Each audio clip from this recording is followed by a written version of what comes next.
어제 호세아 4장을 보다가 1절, 2절이 중요해서 1절, 2절 보다가 그냥 끝을 냈는데요. 2절 중간부터 좀 같이 또 4장을 보고 또 5장을 보겠습니다.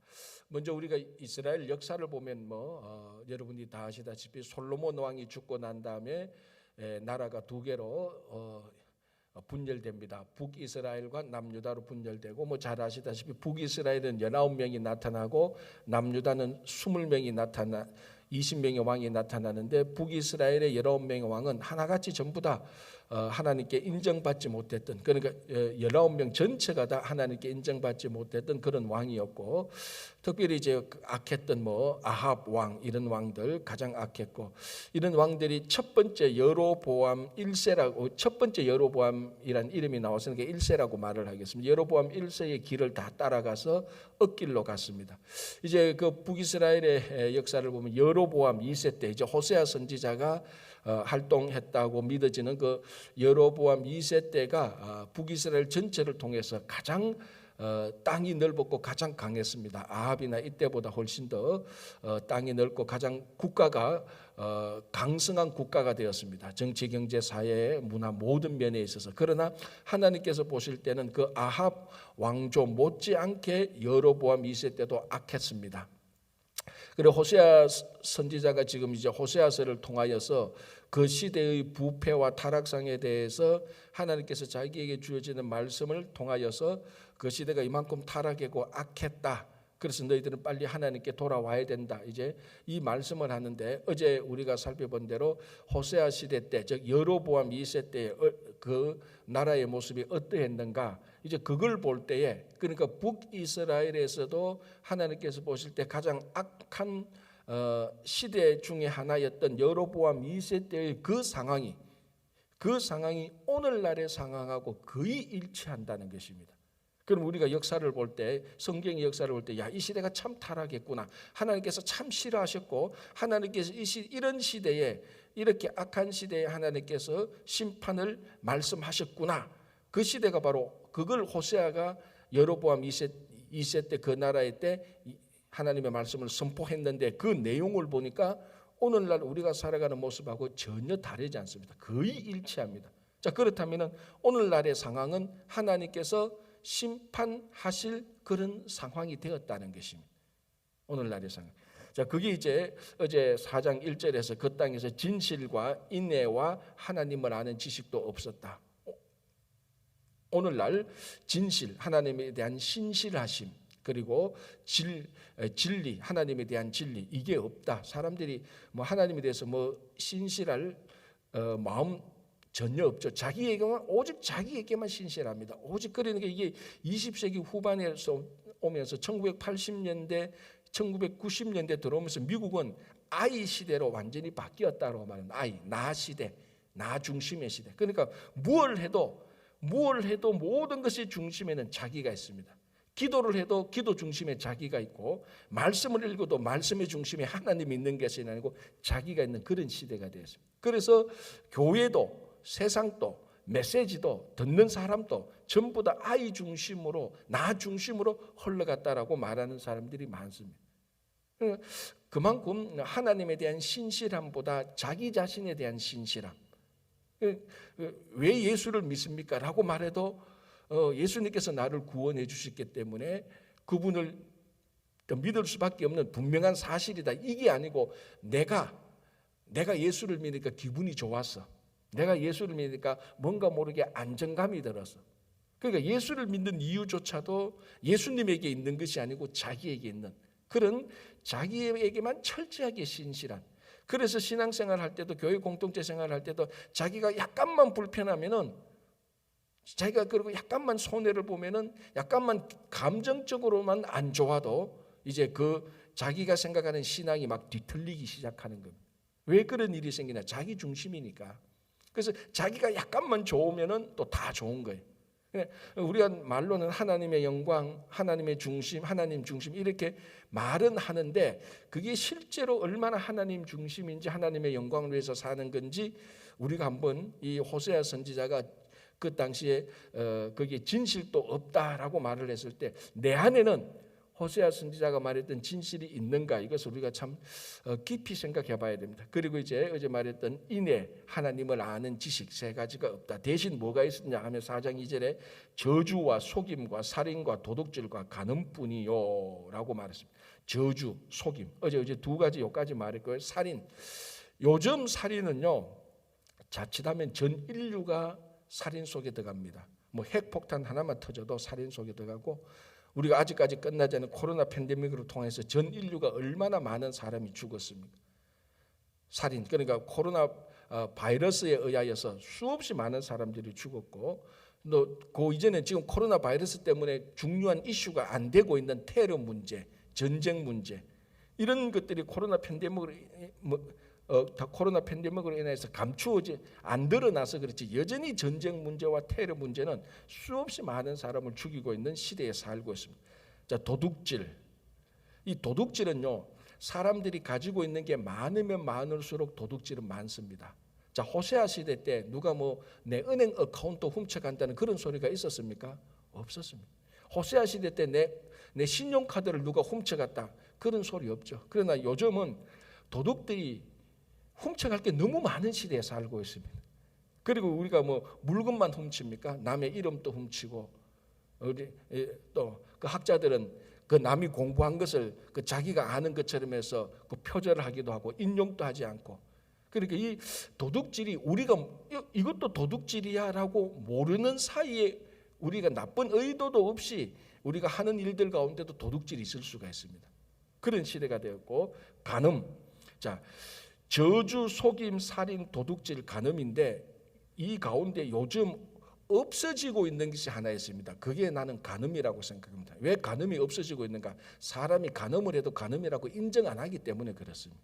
그래서 없어지는 것이지. 그러니까 제 말을 뒤집어서 보면은 이것은, 이 간음이라는 것은 온 천지에 팽배하게 널려 있습니다. 젊은 사람들, 뭐 중고등부도 똑같습니다. 중고등부하고 제가 전번에 한번 중고등부를 전문 사역하는 어느 목사님하고 얘기를 했는데요. 목사님이 어떤 생각을 하더라도 현재 중고등부학생, 그러니까 유스그룹 10대 아이들의 성적인 타락은 목사님이 아무리 악하게 생각하더라도 목사님이 생각하는 그 10배 이상은 더 타락됐대요. 내가 무슨 생각을 해야 될까? 얼마나 그 미국의 티네이저들이 타락했을까? 목사님이 극단적으로 생각해도 그거보다 10배는 더 타락했을 정도로 타락을 했대요. 무슨 말이냐면 미국의 티네이저들은 그냥 간음이라는 개념 자체가 없는 거예요. 간음. 그러니까 아까 제가 좀 비슷하게 빚고 와서 이 5가지 가운데 없는 게 간음이다. 왜? 죄를 죄로 안 여기는 그런 시대가 되어버렸어요. 그러니까 이 호세아 선지자가 진실과 인애와 하나님을 아는 지식이 없고 대신 저주, 속임, 살인, 도둑질, 간음뿐이다라는 게 오늘날 우리 시대하고 똑같은 거죠. 이 시대에 하나님께서 호세아를 보내서 북이스라엘을 심판하시겠다, 징계하시겠다고 하나님께서 말씀하셨는데, 그럼 오늘날은 똑같은 시대죠. 똑같은 시대. 그래서 제가 이 4장 1절 2절이 이게 어떻게 오늘날 우리하고 똑같은가라는데 제가 좀 말씀을 함께 나누었습니다. 자, 2절 끝부분에 포악하여 피가 피를 뒤이음이라. 포악한다는 말은 터져 나온다는 겁니다. 마치 그 가물어 메마른 땅에 우물을 팠는데 물이 확 쏟아져 나오듯이. 그러니까 이 5가지 저주, 속임, 살인, 도둑질, 간음이 샘물 터지듯이 확 터져 나오는 것처럼 뭐 이제 넘쳐 흘렀다는 그런 의미가 되는 거죠. 오늘날 우리가 그런 시대에 살고 있습니다. 그러니까 이게 우리가 이 호세아 선지자를 통해서 오늘날 우리 시대에 하나님께서 어떻게 보고 계시는가를 우리가 충분히 알 수 있는 거예요.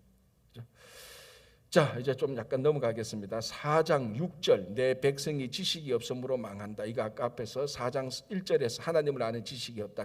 호세아 선지자가 몇 가지를 특별히 강조했는데 그 중에 하나가 왜 이 호세아 선지자 그 시대에 하나님께서 심판을 작정하고 계시는가? 하나님을 아는 지식이 없다는 겁니다. 그래서 제가 2가지라고 말했죠. 다시 간단하게 말하면 실제로 하나님을 공부하는 겁니다. 성경을 통해서 교회에서 하나님은 어떤 분인가? 실제로 우리가 학교에서 공부하듯이 그걸 공부하는 거예요. 그것도 중요하고 또 하나는 하나님을 경험하는 거라고 했습니다. 우리 삶 속에 배웠던 말씀을 우리 삶 속에 실천하는 것. 그게 하나님을 아는 방법밖에 없습니다. 자식이 부모가 되어야 되는데 우리가 하나님이 될 수는 없으니까 하나님의 말씀을 실천할 때, 그래서 제 말씀 것처럼 가장 특별히 중요한 건 두 가지. 우리가 십자가의 그 삶을 경험하는 것하고 원수 사랑을 하는 것. 그게 극단적인 하나님의 마음을 알 수 있는 방법이라고 얘기를 했습니다. 그죠? 자, 4장에서 좀 우리가 또 생각해 봐야 될 것, 4장 11절 한번 보시기 바랍니다. 이렇게 되어 있습니다. 음행과 묵은 포도주와 새 포도주가 마음을 빼앗느니라, 이렇게 말했습니다. 음행과 묵은 포도주와 새 포도주가 마음을 빼앗는다. 자, 그러니까 하나님이 그 당시 이스라엘 백성들의 마음을 가져가는 것이 아니고 음행과 묵은 포도주와 새 포도주, 뭐 그냥 우리가 일반적으로 포도주라고 말을 하죠. 그런 세상의 쾌락, 즐거움, 자기 편리, 이런 것들이 이스라엘 백성들의 마음을 가져가 버렸으니까, 거기에 마음이 빼앗겼으니까 하나님이 자기 앞에 나타나도 하나님의 말씀이 자기 귀에 들려도 그게 안 들리는 거다. 이미 마음이 다른데 빼앗겨 버렸으니까. 여러분, 마음이 다른 데가 있으면 앞에 멀쩡하게 뭐가 있어도 그거 안 보이는 거죠. 그렇죠? 그러니까 이 마음이 이미 세상이 다 뺏겼다. 다른 말로 마음이 세상이 다 홀려버렸다. 그러니까 하나님이 아무리 호세아를 통해서 말씀을 전해도 그게 마음에 들어오지가 않는 것입니다. 그만큼 하나님, 이게 뭐가 일치하는가 하면 그 마음에 하나님을 아는 지식이 없으니까 그렇습니다. 자, 이제 이렇게 해서 4장은 넘어가고요. 5장을 보겠습니다. 오늘 읽었던 5장 1절을 볼게요. 이렇게 되어 있습니다. 제사장들아, 이를 들으라. 이스라엘 족속들아, 깨달으라. 왕족들아, 귀를 기울이라. 이렇게 말하고 있습니다. 자, 들으라, 깨달으라, 귀를 기울이라, 이렇게 말합니다. 듣고 깨닫고 귀를 기울여. 사실은 이거 지금 같은 의미의 말을 3번이나 반복하고 있습니다. 듣고 귀를 기울이고, 듣고 깨닫고 귀를 기울이라. 이제 무슨 말씀을 하려고 이만큼 앞에서 3번이나 뜸을 들이는가?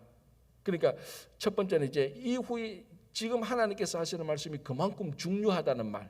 또 하나는 하도 안 들으니까 3번이나, 옛날에는 야, 너 이 말 잘 들어야 돼, 한 번만 해도 되는데 이제는 하도 안 들으니까 들으라, 귀를 기울이라, 깨달으라. 이제 옛날에는 한 번만 하면 될 말이 이제 3번, 4번이나 해야 들을 형편이 되었어요. 왜? 마음이 그만큼 무뎌진 것입니다. 자, 이제 그리고 난 다음에 이제 5절부터 하나님께서 말씀하시는데요. 5장 4절 한번 보겠습니다. 그들의 행위가 그들로 자기 하나님에게 돌아가지 못하게 하나니 이는 음란한 마음이 그 속에 있어 여호와를 알지 못하는 까닭이라. 자, 이게 사실은 같은 주제가 지금 반복되고 있습니다. 음악으로 말하면 변주가 나오는 거죠. 무엇에 대한 변주? 하나님을 아는 지식이 마음에 없다. 그 주제가 변주로 되어서 지금 나오는 게 이겁니다. 그 마음에 하나님을 아는 지식이 없고 그 마음에 뭐가 가득 찼다고요? 음란한 마음이 그 속에 가득 차 있으니 여호와를 알지 못한다. 자, 그러니까 사람이요, 자기 마음에 있는 것으로 듣고 자기 마음에 있는 것으로 봅니다. 이걸 우리가 다른 말로 편견이라고 말을 하고 또는 선입견이라고 말을 하는 것입니다. 내 속에 무엇이 차 있는가, 그걸로 사람을 보고 그걸로 사물을 보고 그걸로 일어난 사건을 봅니다. 예를 들자 우리가 가장 쉽게 말해서 내가 홍길동이라는 사람을 아주 미워. 내 마음에 미움이 가득 찼어. 그래서 홍길동이가 아무리 좋은 말을 해도 난 홍길동이를 미운 마음으로 보는 거예요. 뭐 당연한 거 아닙니까? 자, 예를 들어서 여기서 예쁜 구두가 있다고 합시다. 똑같은 구두를 연인들이 구두를 보았을 때, 그리고 비즈니스를 하는 사람들이 이 구두를 보았을 때 구두에 대한 생각은 완전히 다릅니다. 연인들이 이 구두를 보았을 때는 야, 구두 참 이쁘다. 이 구두가 자기가 사랑하는 애인의 발에 맞을까? 그러면 내가 이번 생일에 사줄까? 그런 생각을 합니다. 구두를 보고도. 이제는 그런 마음이 없죠. 왜? 그게 없으니까. 그건 옛날에 한때 once upon a time에 구두를 봤을 때 자기 사랑하는 사람한테 이 발이 맞을까? 언제 사줄까? 그런 마음이. 왜? 마음에 사랑하는 사람이 있기 때문에.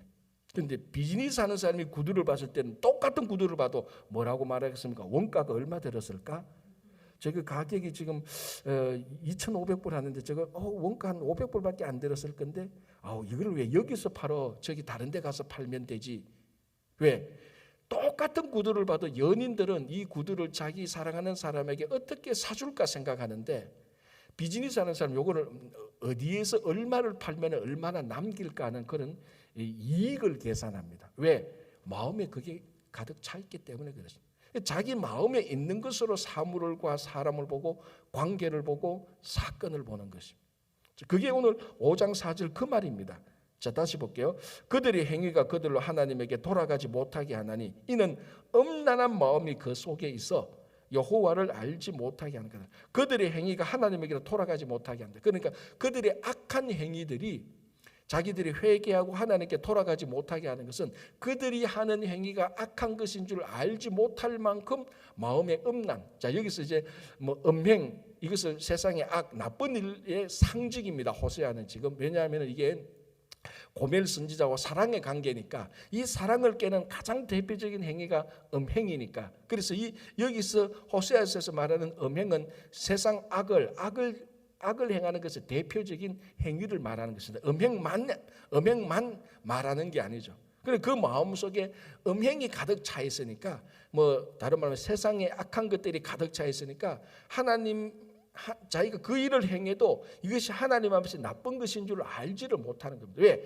자기 마음속에 그것이 가득 차 있어서 하나님의 말씀이 하나도 들어오지 않기 때문에. 그래서 호세아서가 지금 계속해서 말하고 있는 것이, 주제가 하나님을 아는 지식이 없어서 망한다 하고 그걸 상황에 따라서 자꾸 다르게 표현하는 거예요. 그래서 제가 주제곡이 있는데 변주하는 것처럼 5장 4절도 그에 대한 변주라는 거죠. 하나님의 아는 지식이 우리 마음에 있으면, 머리에 이 지식은 분명히 말합니다. 하나님이 어떤 분인가를 경험해서 알고 있는 마음. 그 마음이 없으니까 하나님이 자기 눈에 와도 자기 앞에 나타나도 알지 못하는, 안 보이는 겁니다. 마음속에 음란이 가득 차 있어요. 악이 가득 차 있어요. 그러니까 왜 우리 가끔 이런 생각하잖아요. 처음 이제 골프 칠 때 골프에 미친 사람이, 이제 예수 믿는 사람이 골프에 미치니까 주일날에 이제 예배를 가야 될까 골프를 치러 가야 될까 이제 갈등이 생긴다 그러잖아요. 그러면서 이제 다 고민을 하다가 자기는 골프장에 가야 되겠다 하니까 이제 그 골프장에 이제 갔다가 그 다음에 이제 목사님한테 들켰어요. 그래서 목사님께서 전화를 신방해서 집사님 주일날 교회 오셔야지 왜 골프장에 가십니까 하니까 그분이 했던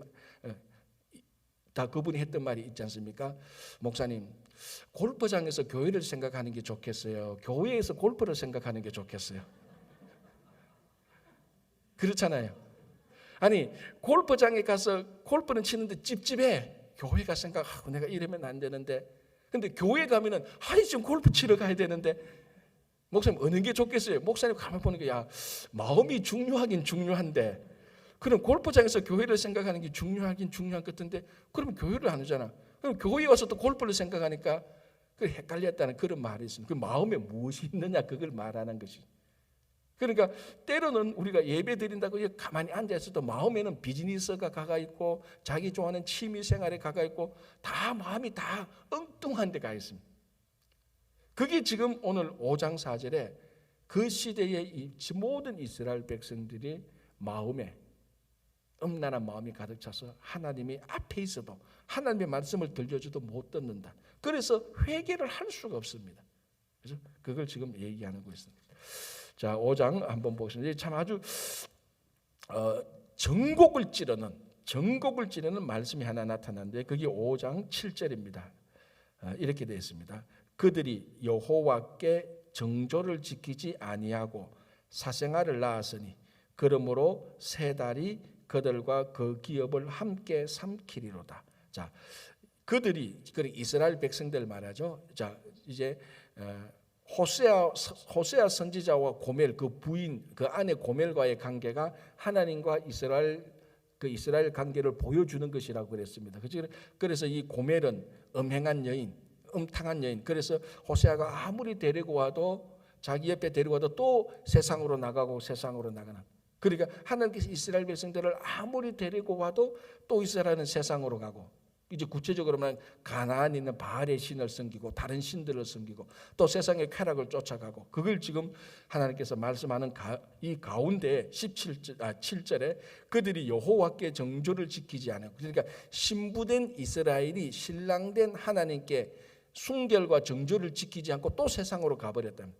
그래서 아이를 낳았어요. 근데 이 아이가 진짜 아버지가 누군지 몰라. 이런 아이를 우리가 사생아라 그러잖아요. 그 사생아의 결정적인, 사생아가 아무리 훌륭한, 아무리 세상에서 성공하고 출세해도 사생아의 그 심리의 결정적인 흠이 뭔가 하면은 자기 아버지에 대한 디펙이 있다는 겁니다. 사생아는 아버지가 누군지를 몰라. 그러니까 이게 뭡니까? 이스라엘 백성들의 그 다음 세대가 진짜 하나님 아버지가 누군지를 모른다는 거예요. 그러니까 얼마나 절묘한 표현입니까? 이스라엘 백성들이 왜 하나님을 모르냐? 너희들은 다 사생아다. 사생아는 아버지가 누군지 모른다. 이게 누구 잘못이에요? 엄마 잘못이잖아. 여기서 엄마가 누굽니까? 이스라엘 백성들. 자, 그러면은 이게 진짜로 이제 우리들한테 이게 전곡을 찌르는데, 그러면은 이스라엘 백성들이 하나님께 정조를 지키지 않고 아이를 낳아서 하나님을 모르게 했는 것이 오늘날 우리 성도들이 신앙생활하는 패턴하고 많이 유사한 것이 나타납니다. 우리가 우리 자녀들에게 하나님 아버지를 모르게 하는, 어쩌면 영적으로 우리 자녀들이 지금 사생아로 살고 있지는 않은가, 그런 생각을 한번 해봐야 되는 겁니다. 그래서 이 교회의 가장 중요한 사역 중에 하나는 어렵고 힘들더라도 우리 다음 세대들이 사생아로 자라서는 안 됩니다. 영적 사생아로 자라서는 안 됩니다.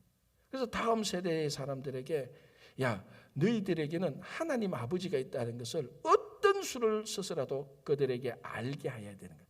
그게 호세아 선지자가 말했던 하나님을 아는 지식을, 그 지식을 자녀들에게 전해주는 것입니다. 그래서 교회의 가장 중요한 사역 중에 하나가 역시 다음 세대에 대한, 다음 세대에 하나님 아버지가 있다는 것을 믿게 하는 것입니다. 그래야 이 영적 사생아가 없는 것이지, 여기 보니까 전부 다 사생아를 낳아서 아이들은 많은데 아버지가 누군지 전부 다 모르는 이런 사생아들. 그 다음 세대는 그거는 뭐 우리말로 하면 절단 나는 거죠, 그죠? 절단 나는 거. 그걸 지금 호세아 선지자가 아주 절묘하게 전곡을 찌르는 말을 하고 있습니다. 사생아를 낳았으니 우리가 어쩌면 지금 영적 사생아를 낳고 있지는 않은지, 그런 우리 정말로 생각을 하고 우리 자녀들은 하나님을 알도록 우리가 해야 되는 그런 사역에서 우리가 최선을 다해야 되는 겁니다. 자, 이제 여기 8장부터 15장까지는 유다와 이스라엘 사이에서 일어나는 전쟁을 말해주고 있습니다. 이 전쟁이 일어나는데, 이 전쟁이 어디의 전쟁인가 하면은 이사야 7장을 우리 한번 잠깐 볼까요? 앞에 이사야 7장 한번 보겠습니다. 이사야 7장에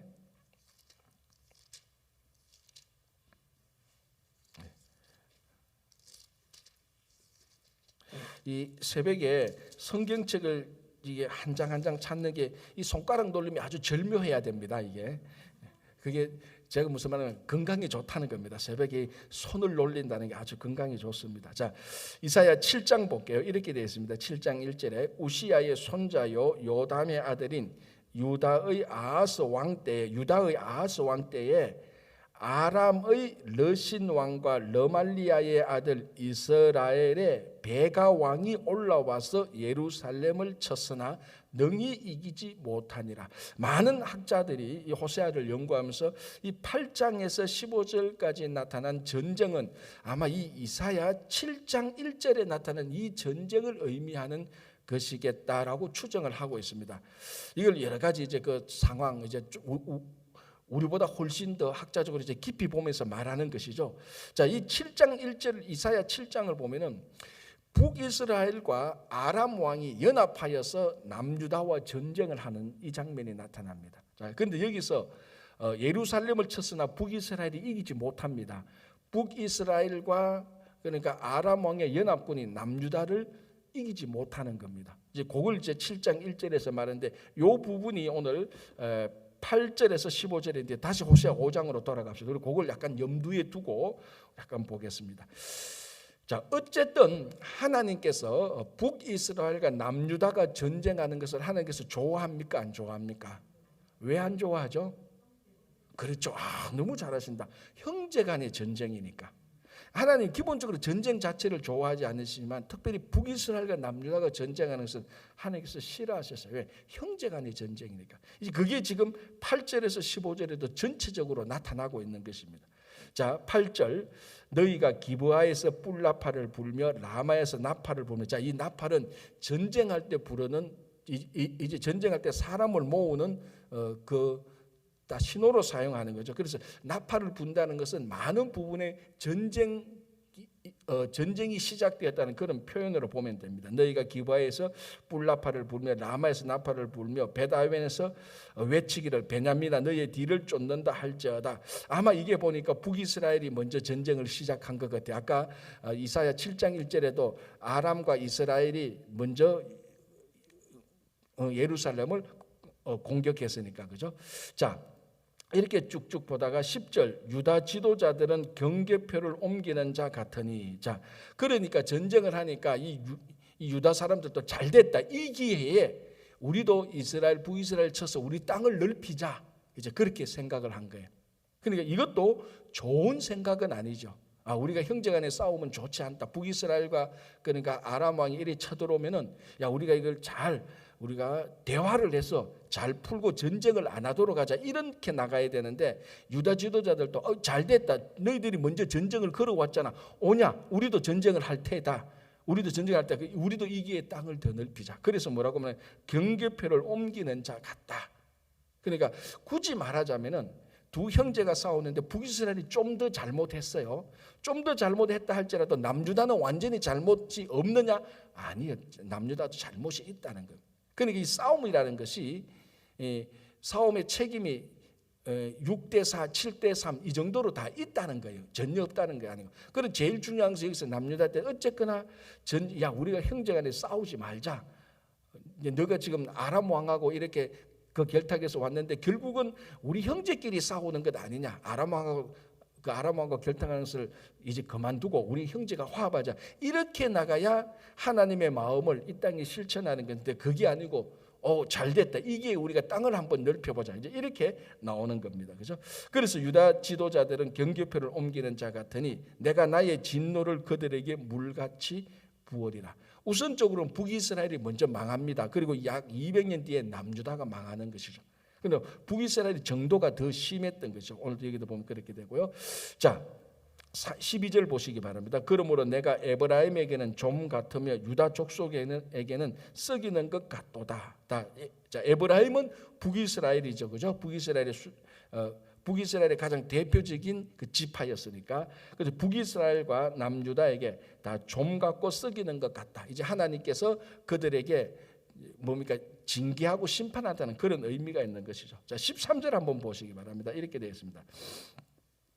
에브라임이 자기의 병을 깨달으며 유다가 자기의 상처를 깨달았고. 자, 둘 다 전쟁하다가 둘 다 다쳤습니다. 그래서 병과 상처를 깨달았는데 에브라임은 북이스라엘이죠.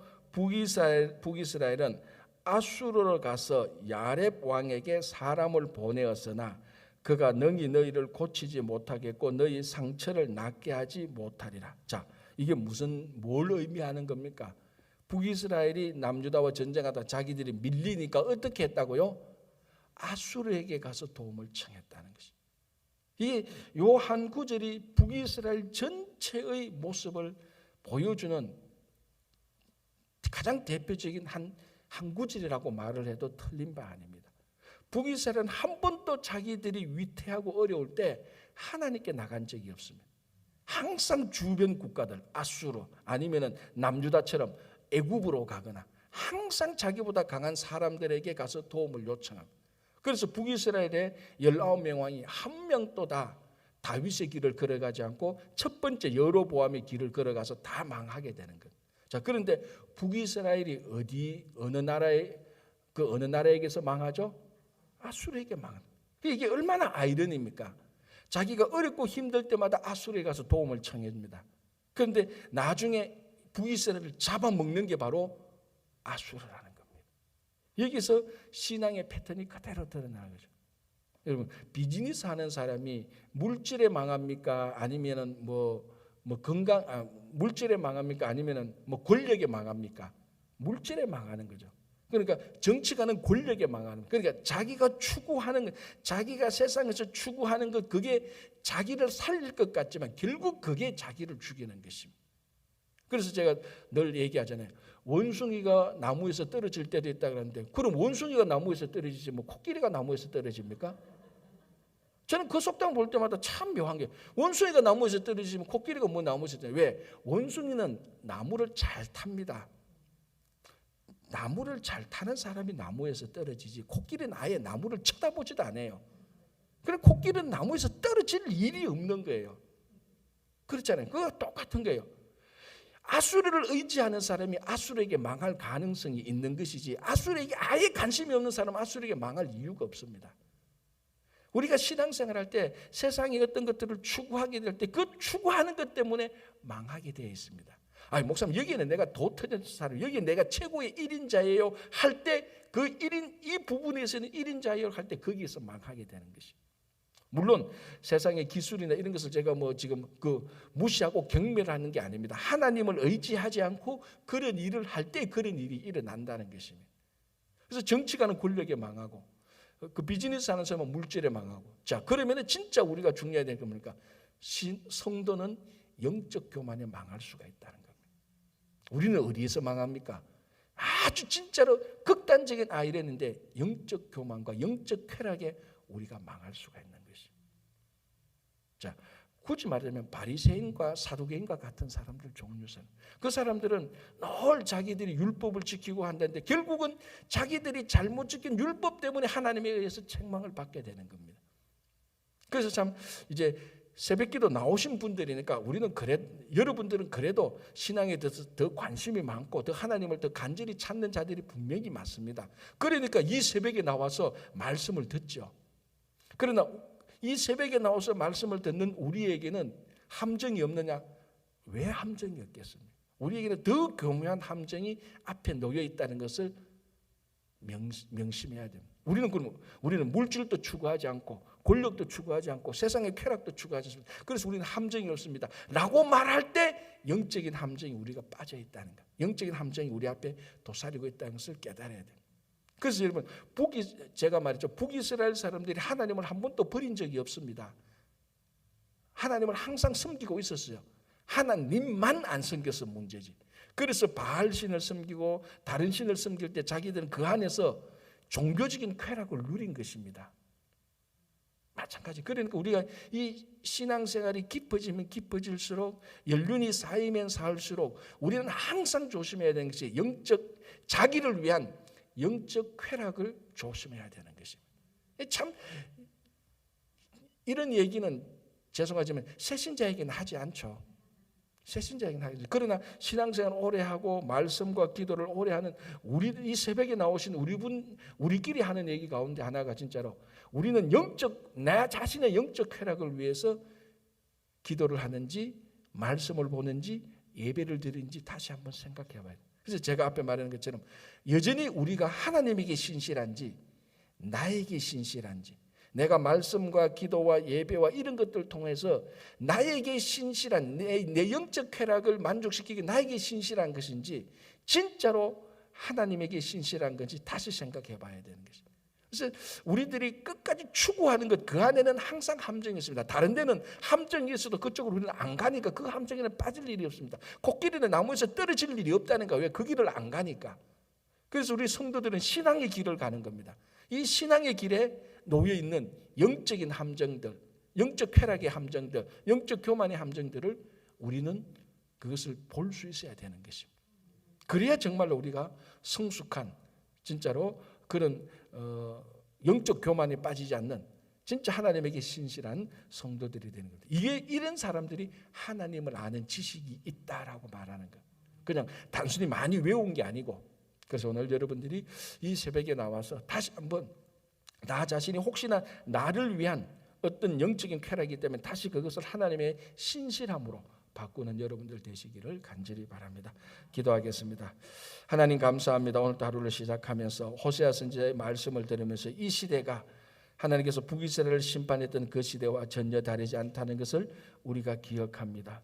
여호와 아버지 하나님, 정말 우리가 살고 있는 이 시대에 진실과 인애와 하나님을 아는 지식이 가득한 가정과 교회 공동체가 될 수 있도록 도와주시고, 우리가 다시 한번 신앙생활을 하면 할수록 연륜이 쌓일수록 깊어질수록 우리 앞에 놓인 이 영적인 함정을 우리가 잘 간파하여서 함정에 빠지지 않는 정말 하나님 기뻐하시는 하나님에게 신실한 성도가 되게 하여 주시옵소서.